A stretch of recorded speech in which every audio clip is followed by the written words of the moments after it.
Há 4 passagens no livro de Mateus em que Jesus repreende os discípulos por sua pouca fé. Quero que você anote essas passagens, porque elas realmente têm algo a ver com a situação em que nos encontramos hoje. Primeiro, no Sermão da Montanha, ele os repreende.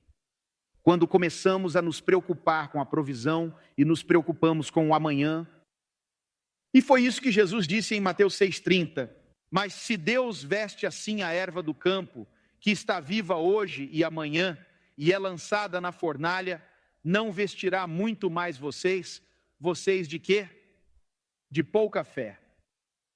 E foi uma repreensão para aqueles que se preocupavam com o amanhã e com a provisão de Deus.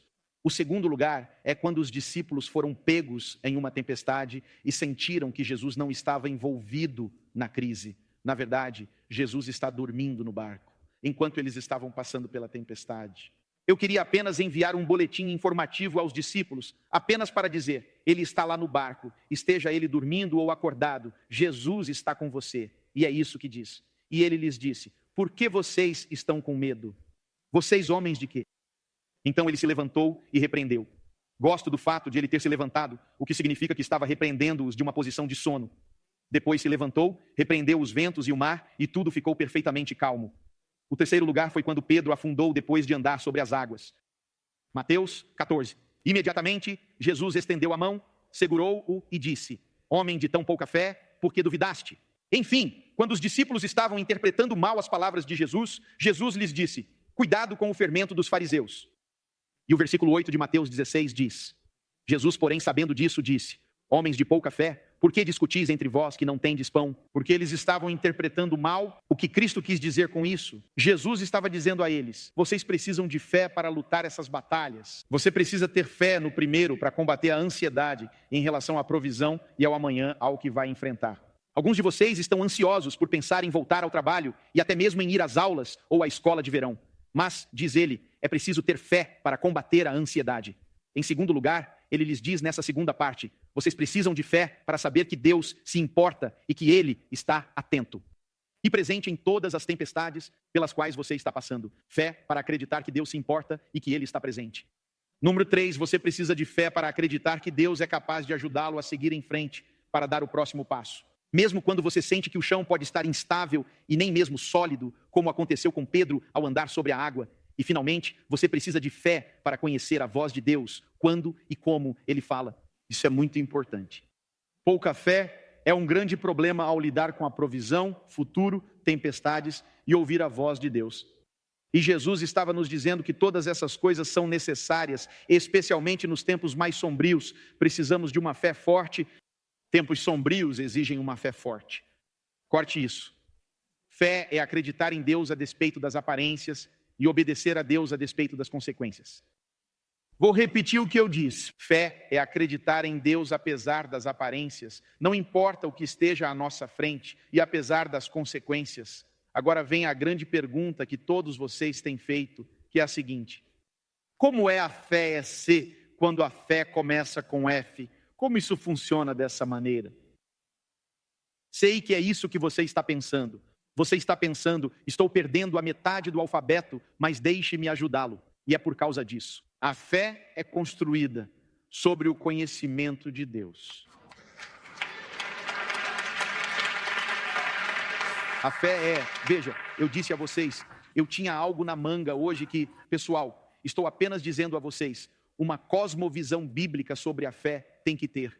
Entendam isso, porque quando há pouca fé, é porque as pessoas acreditam em um Deus pequeno.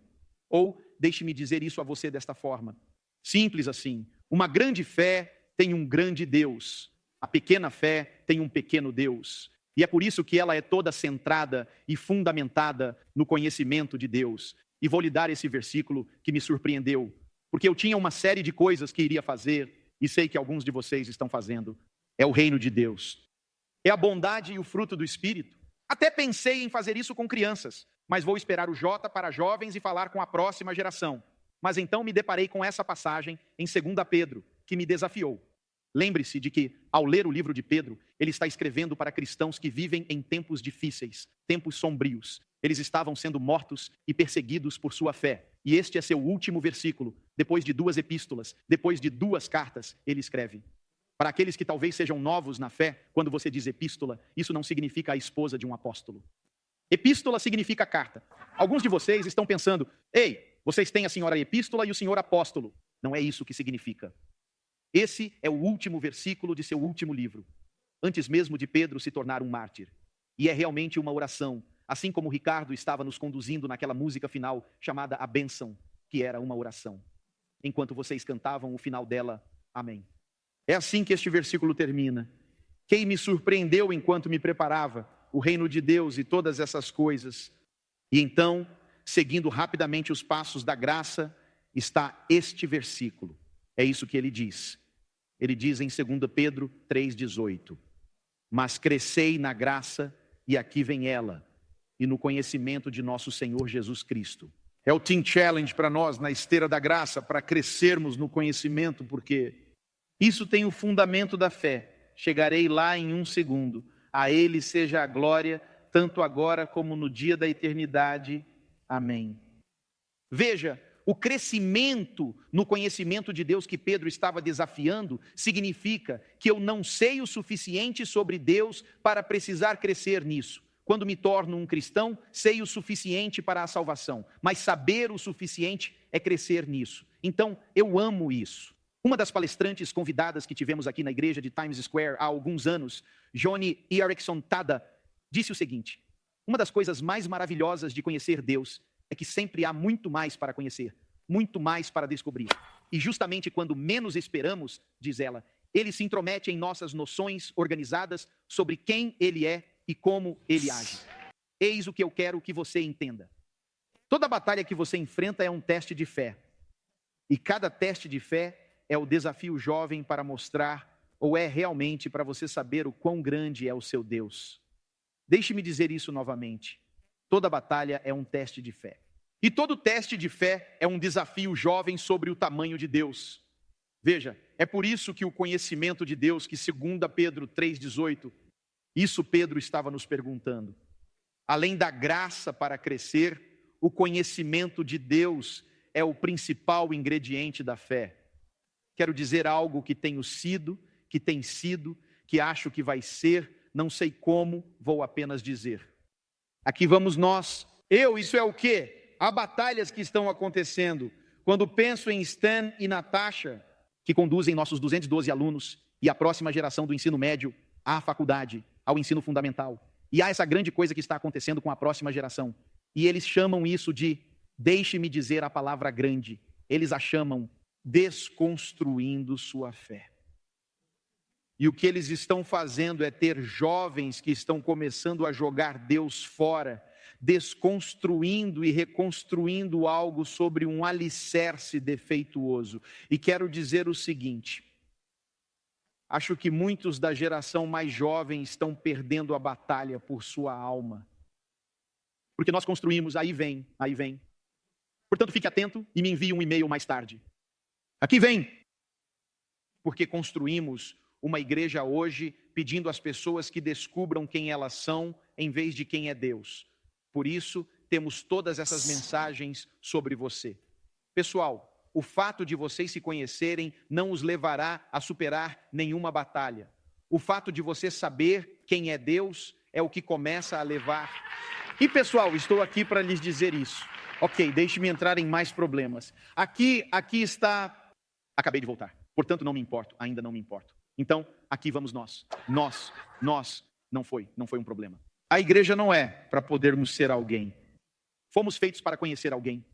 Fomos feitos para conhecer Deus, é isso. Esse é o motivo pelo qual nos reunimos para na igreja.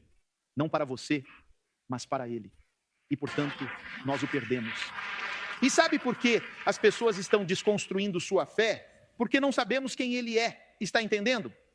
Estamos tentando descobrir o quanto somos fortes e nos esquecemos de que nossa força é finita. Quero conhecer um Deus infinito.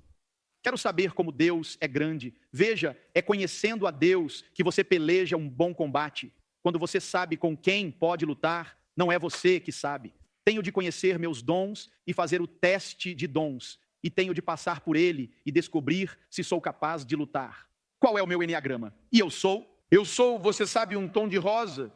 Ou sou um número 10? Ou sou eu não me importo? Eu quero saber que Deus é grande. Eu quero saber que Deus é incrível. Portanto, enquanto você está se descobrindo, quero crescer no conhecimento de quem é Deus. Eu quero saber.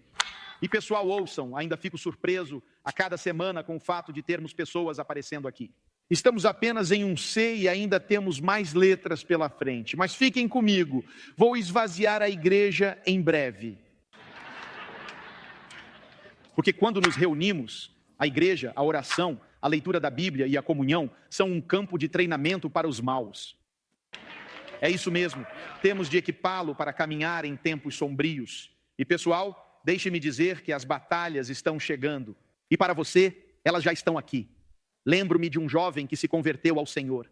Em uma de nossas últimas igrejas em que Cindy e eu estivemos, personalidade carismática, todos adoravam Doni. Ele era tão adorável e carismático, mas tão imaturo.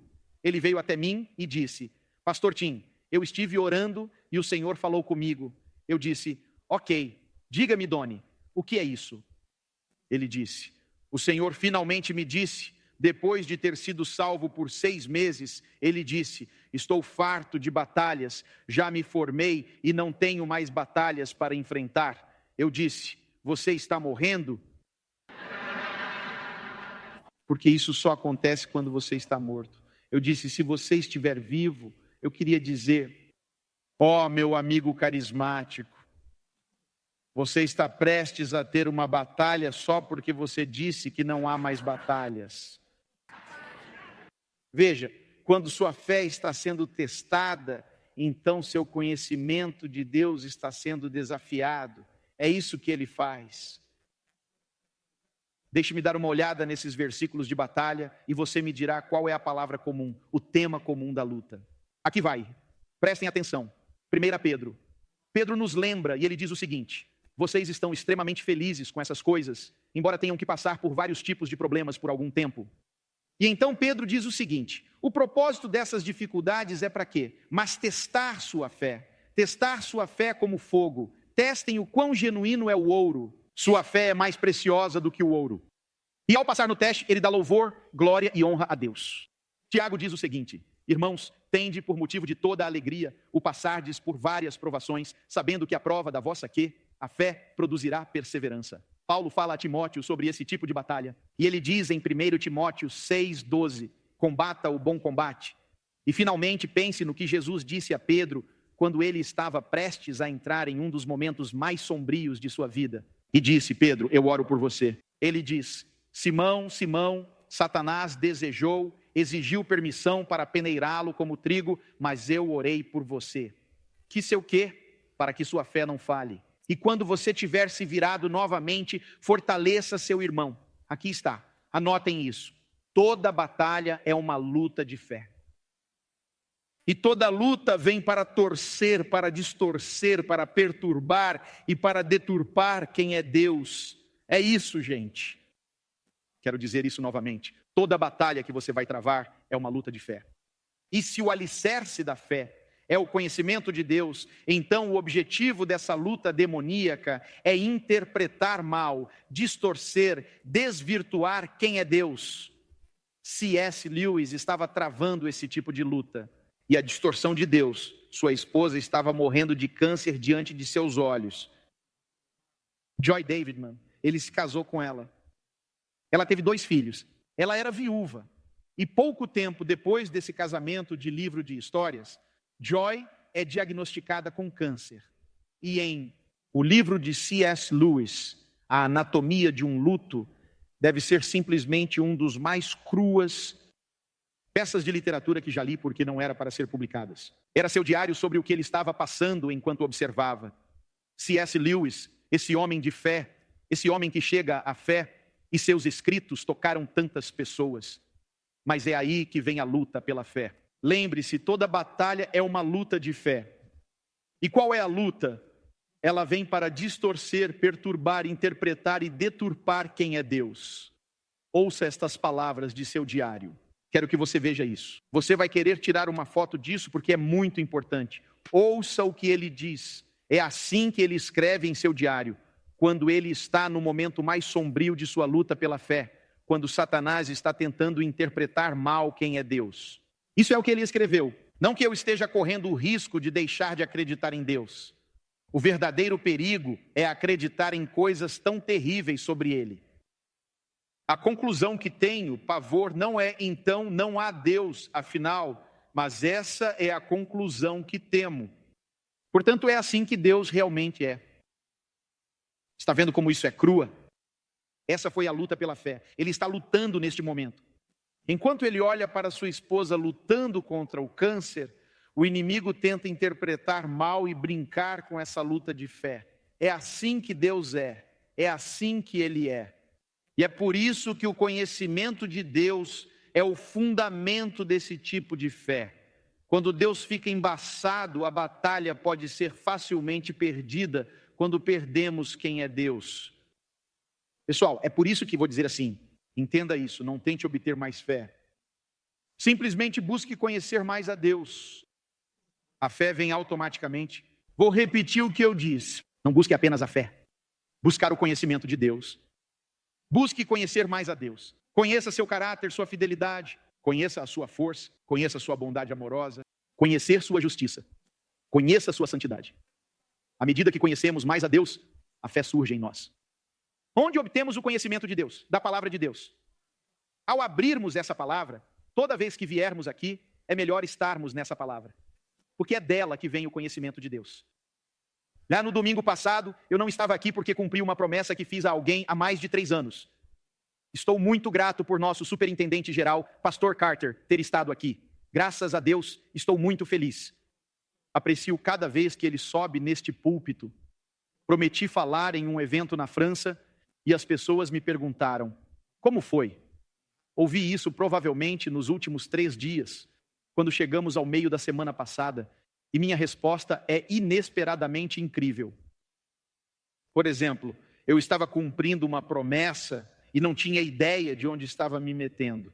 E, portanto, a verdade é que, como detesto sair do TSC no domingo, pessoal, não existe um lugar de verdade onde eu preferiria estar do que aqui cada santo dia. Não há um lugar onde eu preferiria estar, mas eu tinha que cumprir uma promessa. Por isso fiquei com saudades de vocês. E provavelmente é por isso que eu não tinha muitas expectativas. Eu não sabia no que estava me metendo. Mas, pessoal, digo-lhes que quando entrei nesse lugar, havia 2.500 jovens lá, desde o ensino médio até a faculdade. 2.500 jovens. O lugar ficou lotado.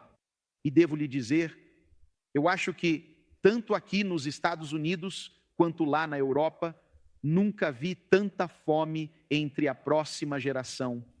Vou lhe dizer, olhei para Jennifer, acene com sua mão no coro. Não consigo suportar. Jennifer é de Paris. Olhei para Jennifer e disse simplesmente isso. Eu disse que tenho esperança para a França. Eu disse, quando vi sua próxima geração e vi esses jovens clamando a Deus.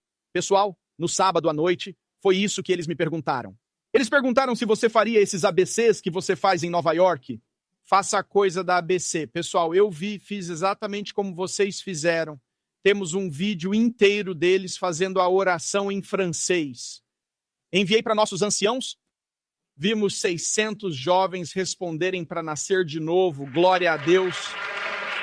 600 jovens. Em seguida, oraram pelo batismo do Espírito Santo até cerca de 2 horas da manhã de domingo à noite. E meu coração estava explodindo do que Deus estava fazendo.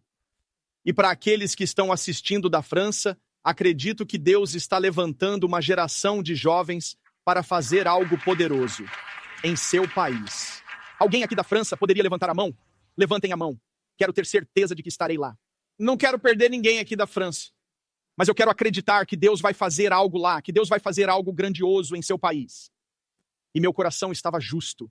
E quando vi os 600 descerem para responder, para ir a um altar para responder, eu sabia porque estava ali. Eu sabia porque Deus estava ali, porque Deus me chamava ali. Por isso foi tão inesperado. Mas quando estávamos indo embora, voamos para Zurique, na Suíça, porque era perto do local do evento, onde estávamos discursando. Voamos para Zurique. E Cindy e eu estávamos passando pela segurança. e quando estávamos terminando de passar pela segurança, a poucos metros de nós havia centenas de caixas de cigarros na loja Duty Free. Centenas. Então você sai e lá estão os cigarros, logo antes dos chocolates e perfumes suíços. São quantidades enormes de caixas de cigarros. E Cindy olhou para mim. Ela disse, isso é incrível. Tão grande quanto a marca eram essas letras gigantes. O fumo mata. Era enorme. E eu disse, bem, isso deve resolver o problema. Mata! Isso não resolveu nada, mas as pessoas só compram cigarros. Quero dizer, aí está. E eles estavam comprando caixas de cigarros no Duty Free, com a coisa grande passando os carrinhos, e lá estava a placa gigante. Fumar mata. Não era como esse pequeno asterisco, e você precisava de uma lupa. Pessoal, estou lhes dizendo, acho que era maior do que o Marlboro. Era fumar mata. E, no entanto, as pessoas não se importaram, não leram, e ainda correm o risco de morrer de câncer, independentemente do que estava escrito ali. E tenho que lhe dizer que só pensei nisso, pensei nessa palavra. E se você não ler isso, estou lhe dizendo, isso certamente acabará com sua fé. Estou lhe dizendo agora mesmo. Estou lhe dizendo, se você acha que o domingo e algum dia da terça-feira vão ajudar, você está passando por um período sombrio.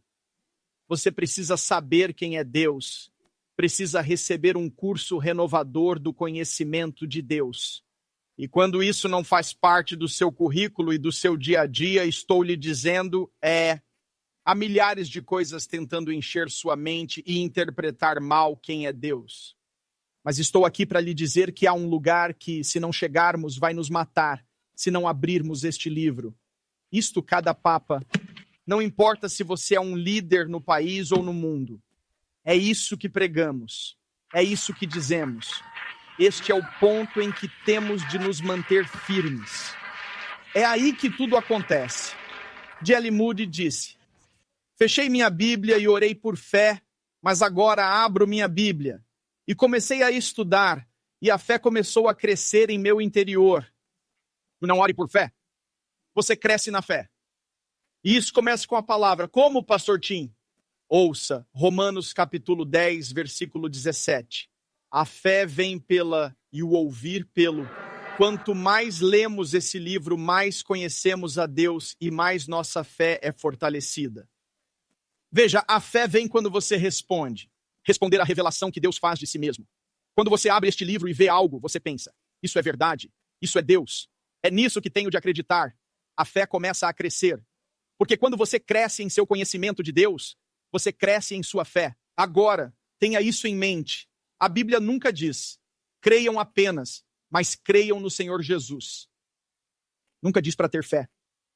E ele diz, tenha fé em Deus. Isso porque se você tirar o objeto da fé, ela será apenas um sentimento. É essa esperança ou atitude abstrata. A fé encontra seu crescimento e poder naquilo em que ela deposita fé. Pessoal, eu não tenho fé em Deus, não tenho crença, acredito em Jesus. Porque a fé bíblica sempre depende de seu objeto. Se você está, é por isso que, ouça, você pode ter, deixe-me colocar isso para você desta forma. Mas se eu tiver pouca fé, mas gelo grosso, poderei atravessar um lago congelado. Mas se eu tiver muita fé e for gelo fino, você morrerá. É por isso que Jesus disse que mesmo que você tenha um pouco de fé, um pouquinho, Deus é gelo grosso. Você pode atravessar essa coisa e simplesmente Deus diz, sou bom o suficiente. Sou bom e excelente o suficiente para que você só tenha certeza de que seu objetivo e seu foco estão nele. Sua fé é tão grande quanto o Deus em que você acredita. Ele é o objeto de nossa fé. Fé sem Jesus, fé sem Deus, não é fé de forma alguma. E esta é uma batalha para isso. Esta é uma batalha por isso. Então, como Satanás ataca a nossa fé de maneira insidiosa e persistente? Lembre-se, é sempre bagunçando a ordem divina, deturpando a verdade sagrada e tirando Deus do centro de nossas vidas, e começando a perturbar profundamente a visão bíblica de quem Deus realmente é e como Ele opera no mundo. Deixe-me falar com você agora sobre o que significa andar na escuridão nesta época. Essa é a parte em que eu estava no desafio jovem. Quero que você abra comigo em Isaías, capítulo 50. E é por isso que isso é importante. Aqui está. Essa é a parte da fé nestes últimos dias. Esta é a parte que me desafiou. Quando me deparei com esse versículo de 2 Pedro, meu coração foi direto para Isaías, capítulo 50. Ouça estas palavras. Quem há entre vocês que teme o Senhor, que obedece à voz dos seus servos? Aqui está, que anda nas trevas e não tem luz, que ele confie no nome do Senhor e se apoie em seu Deus. Vede todos vós que acendeis o fogo. Trata-se de seu fogo. É quando você não escolhe a fé, mas escolhe sair de uma situação por conta própria. O texto diz: eis que todos vocês que tentam acender um fogo em seu momento de escuridão, que se cercam de tições e andam na luz do seu fogo, e entre as marcas que vocês incendiaram. Isso é você tentando sair de uma situação sombria. Isso você receberá de minhas mãos, deitará em tormento. Veja, aqui está o que é confuso para mim, porque quero que você veja quem está no escuro. Você pode colocar Isaías 50:10 mais uma vez? Aqui está o que é confuso. Quem há entre vocês que teme o Senhor, que obedece à voz do seu servo? Lá vem ele caminha na escuridão e não tem nada. Pessoal, não se trata de uma pessoa desviada. Essa é uma pessoa que teme o Senhor. Essa é uma pessoa que obedece a Deus. Não é uma pessoa que está sendo disciplinada. É uma pessoa que Deus está dizendo: este é o seu teste de fé para ver você confiará em mim? Porque é isso que está escrito. O que você faz quando não há luz e está escuro? Isso é o que ele diz. Confie no nome do Senhor, Deus, e confie em seu Deus. Foi isso que ele disse. Ele disse, porque a advertência é: não atire seu próprio fogo aqui. Não saia daqui. Não tente com uma única pessoa. Não. Não crie seus próprios planos para resolver sua solteirice.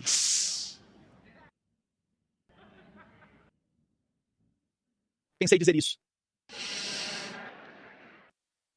Ele diz, porque quando você faz isso, o tormento está do outro lado.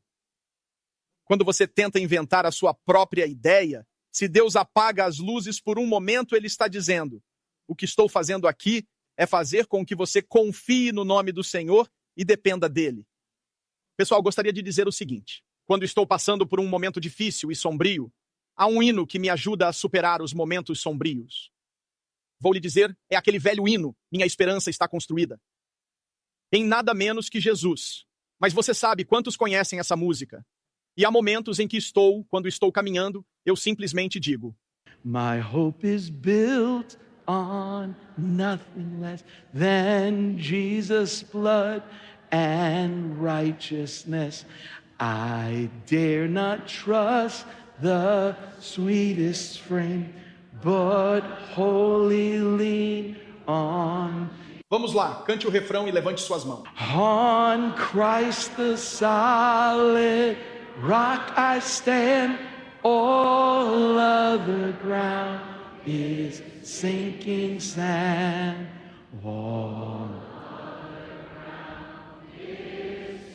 Ok.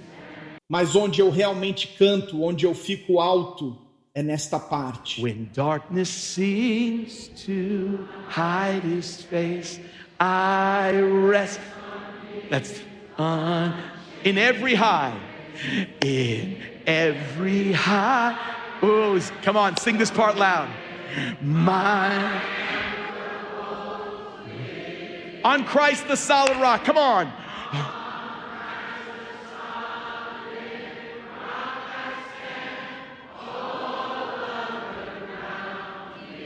Sinking sand.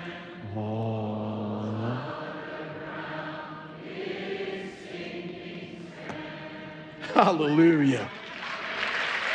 Quando a escuridão parece esconder seu rosto. Essa é a parte da interpretação errônea, que é a batalha. Porque é isso que as trevas fazem quando Deus o coloca em um lugar escuro. É um teste, é uma luta de fé, é uma luta de fé. E qual é a luta? é que eu não vejo quem você é.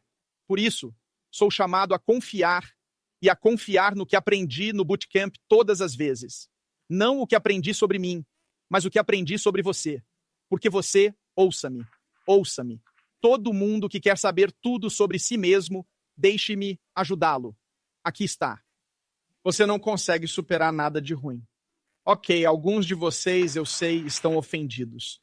Então deixe-me dizer novamente da mesma maneira. Você não pode se levar através de qualquer batalha. Mas eu conheço alguém que realmente pode me levar através de cada batalha que eu enfrento. Porque quando a escuridão parece esconder seu rosto, eu descanso em sua graça imutável. Em todos os ventos fortes e tempestuosos, aleluia, minha âncora se mantém dentro do véu. O que você faz quando as luzes se apagam? Quando estamos no escuro e não vemos o caminho, lembramos do que aprendemos no treino, conhecimento divino. Invoque o estudado nesta palavra. Minha mente se voltou para o atleta olímpico mais condecorado, Michael Phelps, o nadador. Ele ganhou 28 medalhas e 23 delas são medalhas de ouro. Mas minha história favorita de medalha de ouro é o que aconteceu em Pequim, China. Agora, seu treinador, Bob Bowman, deu a Michael Phelps um grande conhecimento da piscina, de suas braçadas e de tudo antes de ele entrar nas grandes competições. Eles disseram que Bowman, da Universidade de Michigan, às vezes fazia sabotagem. Suas práticas. Disseram que ele fazia furos e buracos em seus óculos de proteção. Então, quando ele pulou e a água começou a encher, ele teve que aprender a nadar quando a água começou. Ele disse que, às vezes, quando entrava na piscina, apagava as luzes e ficava totalmente escuro no natatório, mas ele tinha que terminar. Então, o que ele tinha que fazer era conhecer a piscina. Ele tinha que saber quantas braçadas em cada volta. Quando a parede estava se aproximando, quando fazer a virada. Mesmo quando as luzes são apagadas, ele estava familiarizado porque praticava muito e repetidamente sua técnica. O conhecimento da piscina, da braçada, do percurso que ele estava nadando, ele sabia o que estava acontecendo. Ok, alguns de vocês entenderam. Alguns de vocês entenderam. Essa senhora e esse rapaz têm tudo. Eu sei que é o das 10 horas. Às vezes o horário das 13 horas é mais rápido, mas vamos lá. Por isso ele treinava Michael no escuro para saber como nadar quando não se podia ver nada. Quando a escuridão parece esconder seu rosto. E então isso aconteceu em Pequim, nas Olimpíadas de Pequim. Eram 9h56 horas. Phelps estava atrás do bloco de partida, balançando na ponta dos pés. E quando o locutor disse seu nome, Phelps ficou de pé nas quadras e fez o que ele fez todas as vezes desde os 12 anos de idade, foi bater seus braços 3 vezes, preparando-se para pular na piscina. E Phelps, Michael Phelps, disse que sabia que algo estava errado. Assim que entrou na água, a umidade começou a encher seus óculos de proteção. Ele não sabia dizer se o vazamento vinha de baixo ou de cima. No entanto, assim que quebrou a superfície da água e começou a nadar, ele esperava que tudo tivesse acabado, que fosse o fim. Mas, segundo ele, na segunda curva para as finais, tudo estava ficando embaçado. E segundo ele, ao se aproximar da terceira curva, na última volta, os copos dos óculos de proteção estavam completamente cheios. E Michael disse, eu não conseguia ver nada. Eu não conseguia ver a linha, o fundo da piscina, o preto, demarcando a parede de aproximação. Não consegui ver nada. E nesse momento, Phelps disse isso, todo o treinamento entrou em ação. Ele disse, de repente, o treinamento veio até mim. Ele disse, porque eu já havia estudado isso, tenho conhecimento da piscina. A Ney tem o conhecimento do braçada, eu tenho conhecimento de quantos serão necessários. E Phelps disse, mas quando o meu treinador apagava as luzes e eu tinha que nadar no escuro, ele conta. Tudo isso voltou à minha memória. E foi assim que tudo aconteceu. Quando de repente Michael estimou a curva final, Michael estimou. Ele disse, eu calculei quantas braçadas seriam necessárias para o impulso final. Ele disse, eu já sabia que eram 21 braçadas. Eu já sabia o que precisava fazer. Então, ele disse, de repente, quando eu soube 21 braçadas, me senti totalmente relaxado. Ele disse, e no meio da volta, comecei minha final, que é sempre sua grande coisa no seu 18º braçada. Ele diz, Então eu começo meu impulso. Eu podia ouvir a multidão rugindo, mas como eu era cego, não tinha ideia se eles estavam torcendo por mim ou por outra pessoa. 19 braçadas, depois 20. E então, quando ele chegou ao seu 21º braçada, ele sabia que o deslize o levaria até a parede. Quando ele tirou os óculos de proteção, olhou para cima e viu seu nome e dizia WE, recorde mundial. Ele não só ganhou um ouro, como também quebrou um recorde mundial. E ele fez isso no escuro. O que me diz que quando você conhece Deus, quando você sabe quem é Deus, quando você sabe o que é, de repente você diz: eu não sei para onde ir, mas sei quem é Deus. Não preciso conhecer uma batalha, não preciso conhecer o inimigo, não preciso saber quem eu sou. E eu só preciso saber quem é Deus e eu consigo essa recorde mundial. Aleluia, aleluia. Aleluia, aleluia. Fique de pé comigo, aleluia. Glória a Deus. Glória a Deus. Glória a Deus. Aleluia. Aleluia.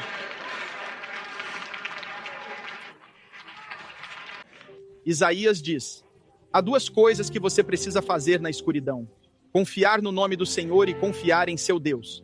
É isso que ele diz. Ele não disse que as luzes se acendem. Ele disse que não, mas você vai tocar a parede.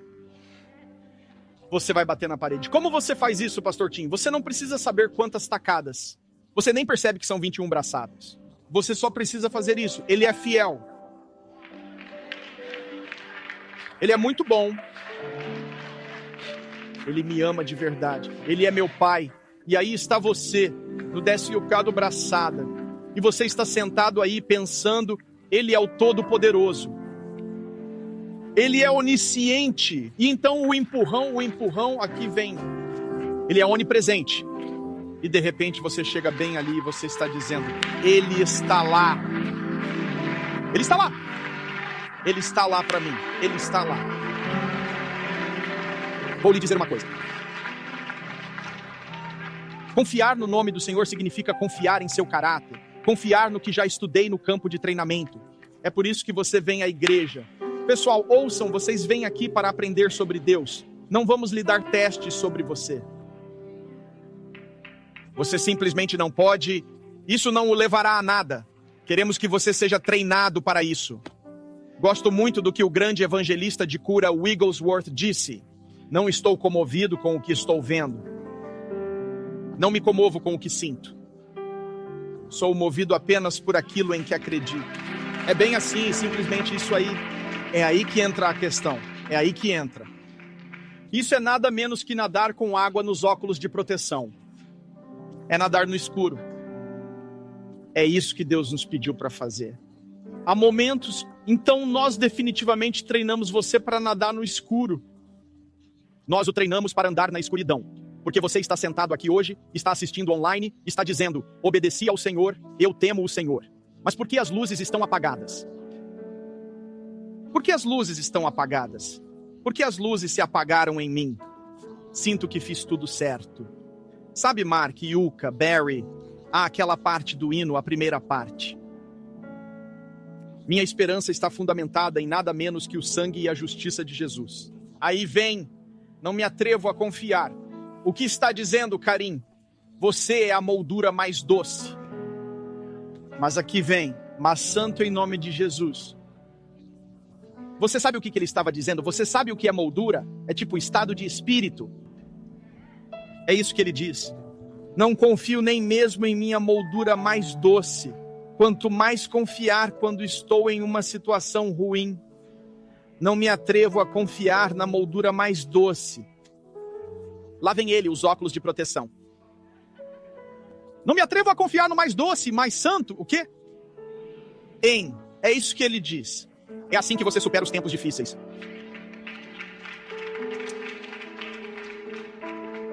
Porque nesses momentos vivemos de promessas, não de explicações. Vivemos com base nas promessas que aprendemos. E aqui estão boas notícias para você. Você vai tocar a parede. Aqui estão as boas notícias. Você vai bater na parede. Você vai dizer, oi, RM, recorde mundial. Como é que eu consegui passar por isso? Aqui estão as boas notícias.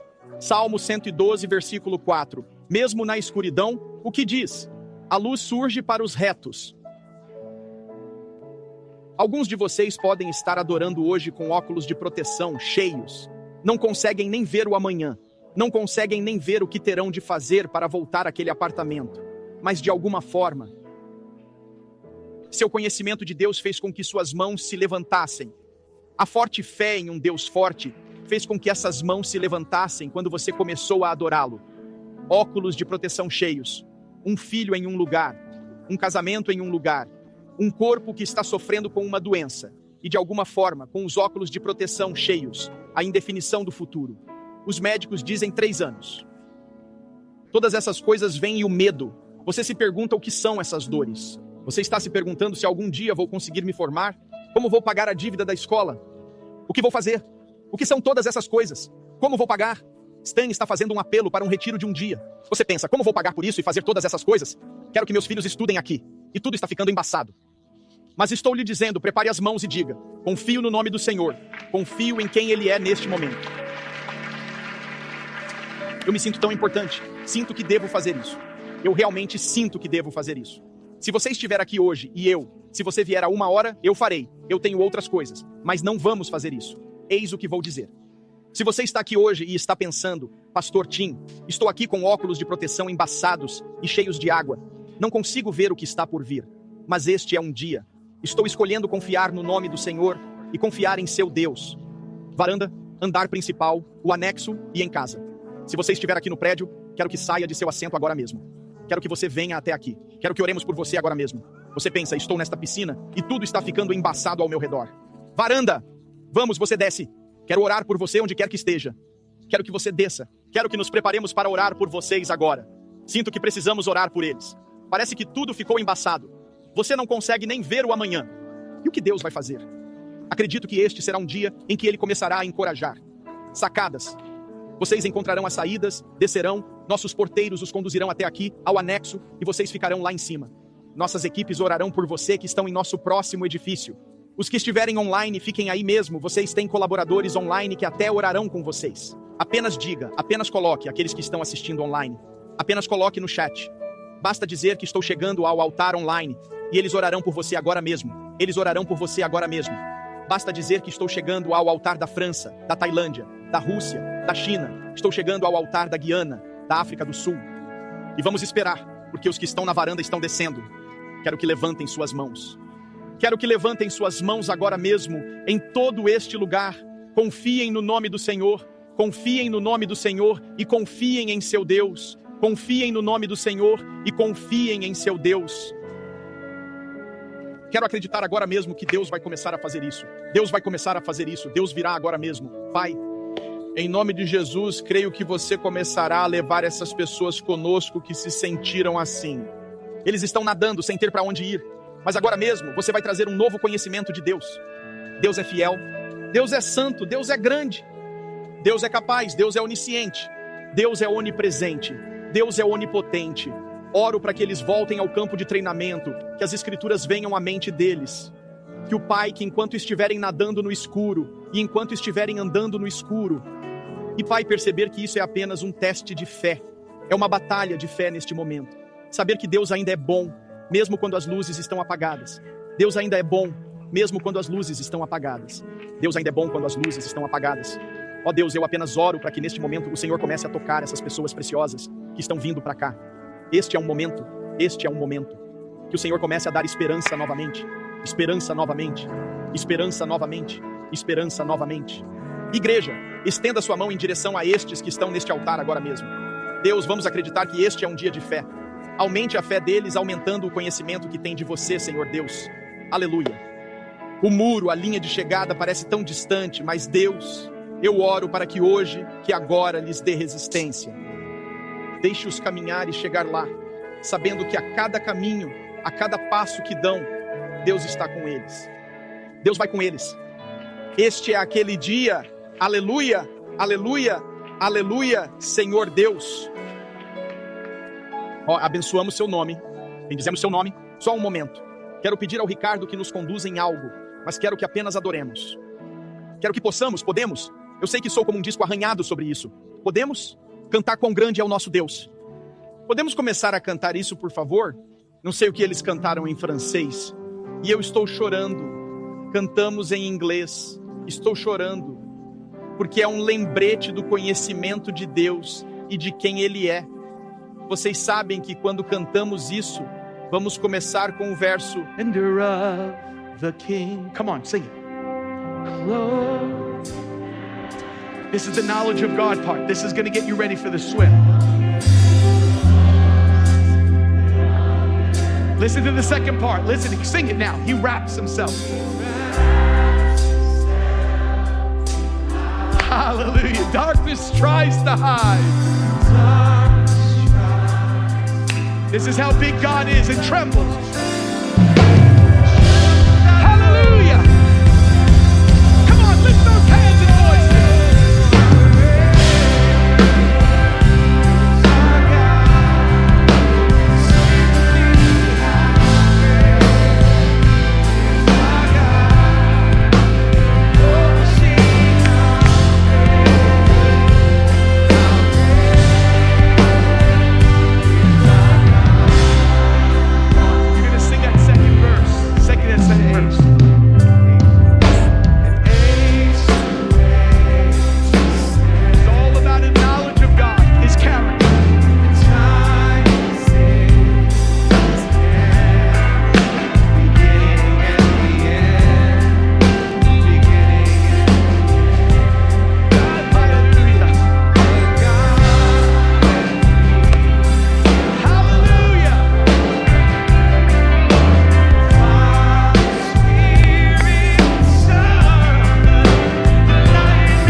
ao encerrarmos esses próximos minutos, Alguns de vocês se afastaram de Deus.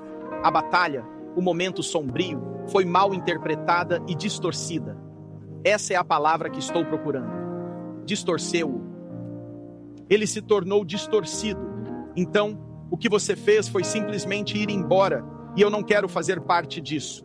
Eu ouço isso o tempo todo, porque você acha que pode passar por algo sem Ele. Nenhum de nós pode. O que me ajuda em minha luta de fé é meu conhecimento de Deus. É isso, e somente isso. É o conhecimento de Deus. Estou apenas lhe dizendo que toda vez que as luzes se apagam, eu me lembro de quem Ele é. Toda vez que as luzes se apagam, me lembro que Ele é fiel e simplesmente bom. Eu continuo nadando porque sei quem Ele é. Portanto, alguns de vocês perderam essa fé. Você achava que precisava desconstruir. E sei que estou dizendo isso de forma sarcástica, porque foi minha intenção dizer isso de forma sarcástica. Por isso vou desconstruir. Vou fazer isso e não funciona. Ouçam-me, aqueles que estão assistindo online, porque têm medo de vir aqui, mas estão secretamente assistindo. Eu sei. Então você está pensando, como ele sabe? Como ele sabe? Como ele sabe? Essas câmeras são especiais. Aqui, amigos, podemos enxergar bem, certo? Eles não são especiais. Esses armários não são especiais. E você desconstruiu essa coisa. E você ainda acaba batendo na água e remando com o cachorro porque não consegue chegar ao outro lado. Estou lhe dizendo que este é um dia para parar e dizer: quero você em minha vida, Deus. Volte para a minha vida hoje. Volte e me mude hoje. Alguns de vocês se afastaram de Deus. Você foi criado na igreja. Você se afastou dele. E vocês escolheram estilos de vida alternativos. Você escolheu coisas sobre você para guiá-lo. Talvez, ao visitar a cidade de Nova York, você tenha dito: eu escolhi isso. E eu escolhi ser conhecido assim. E eu escolhi todas essas coisas. E estou lhe dizendo que isso nunca o levará adiante. É quem ele realmente é. Isso é quem ele realmente é. Ele nos define. Ele nos define. Você não precisa de uma camiseta. Não precisa de mais nada para definir você. Deus nos define. E você se afastou e está indo embora. Não funcionou. Minha definição de eu e isso sou eu. Deixe tudo de lado e vá em frente. Quero Deus de volta em minha vida. Quero que Deus entre, porque estou cansado de perder tudo. E com cada cabeça erguida, cada olho aberto, assistindo online, se você estiver aqui hoje e disser: estive longe do Senhor, preciso voltar para Ele hoje. Quero que Deus entre e mude você. Que levante suas mãos, diga: ore por mim, ore por mim. Segure-o bem alto, segure-o bem alto. Eu estive longe dele. Ele tem você, ele tem você. Bem, mantenha suas mãos para cima. Você se afastou. Varanda em toda a extensão da varanda. Veja tudo isso. Peguei você por trás. Todas essas mãos, todas essas mãos. Vamos lá, ouça, quero que você ore. Quero que essa seja uma oração de renovação. Sei que às vezes sempre oramos o ABC. Vou deixar isso para o próximo serviço. Mas agora apenas diga estas palavras. Basta dizer: Jesus, estou voltando para casa. Achei que poderia fazer isso sozinho. Pai, pensei que poderia encontrar meu próprio caminho. Mas hoje percebi que essa tem sido uma luta de fé. E você ficou distorcido em minha mente. O inimigo conseguiu torná-lo pequeno. Mas hoje percebi que Deus é grande. Deus é forte. E Deus é por mim.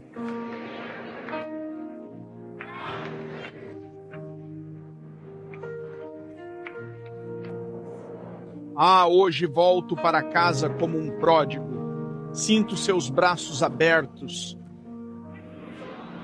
Hoje é o dia da salvação. Hoje é um dia de renovação. E obrigado, Jesus. Você nunca me abandonou. Em nome de Jesus. E todos disseram amém e amém. Vamos lá, levante as mãos.